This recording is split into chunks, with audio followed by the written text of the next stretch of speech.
মিঠু, আমাদের গ্রামটা এত সুন্দর কেন? দেখো মনা দাঁড়িয়ে আছে ওখানে। হ্যাঁ, মনা বারবার ডাকছে কেন আমাদের? ও কি ঘাস খেতে চাচ্ছে আবার? দেখি দেখি দিদি কি করছে। মিনা, দিদি তো কাজ করছে। সত্যি কথা, চলো মিঠু আমরা ওদিকে গিয়ে কক্ককে খুঁজে আসি।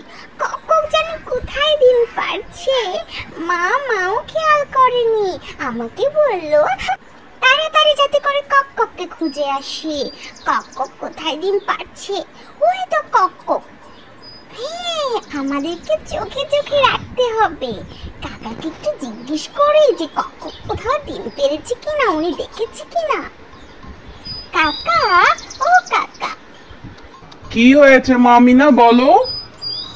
কাকা, আমাদের কক্কক কি এদিকে কোথাও ডিম পেড়েছে? না রে মিনা, আমি তো দেখিনি। মিনা, চলো তাহলে আমরা ওদিকে যাই। মিঠু, চলো আমরা কক্ককে একটুখানি দেখি। মিনা, বলো তো ওই কক্ককটা কয়টা ডিম পাড়তে পারে? মিঠু, আমার মনে হয় কক্কক নিশ্চয় এক হালি ডিম পেড়েছে।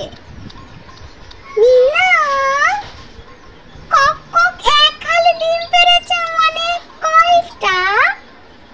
মিঠু, এক হালি মানে 1 2 3 4, চারটা ডিম কক্কক পেড়েছে।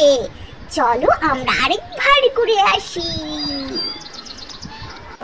মিনা, কোথায় যাচ্ছিস? এদিকে আয়, দেখে যা, তোমার কক্কক এদিকে ডিম পাড়ছে।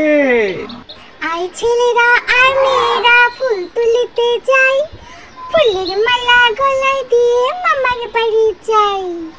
মামার বাড়ি হবে নাকি মামার দেশে হবে মিঠু, বলো তো? আমি জানি না, আমি তো শুনেছি মামার দেশে হবে। মামার দেশে আম কুড়াতে লাগে বারে সুখ হবে। মিনা, তুমি পুরাটা ছড়া ছেঁকে আসবা, না হলে কিন্তু আমার ভালো লাগে না। তুমি পুরা ছড়া ছিকলে পরে আমার খুব ভালো লাগে। হ্যাঁ মিঠু, কাকা আমাদের বললো যে কক্কক ওদিকে ডিম পাড়ছে। আসলে কি তাই? জানো মিঠু, আমার এখন কোন ছড়াটা মনে পড়ছে? ওই দেখা যায় তাল গাছ, ওই আমাদের গা, ওইখানেতে বাস করে খানা বগির ছা। ও বগি, তুই খাস কি? পান্তা ভাত?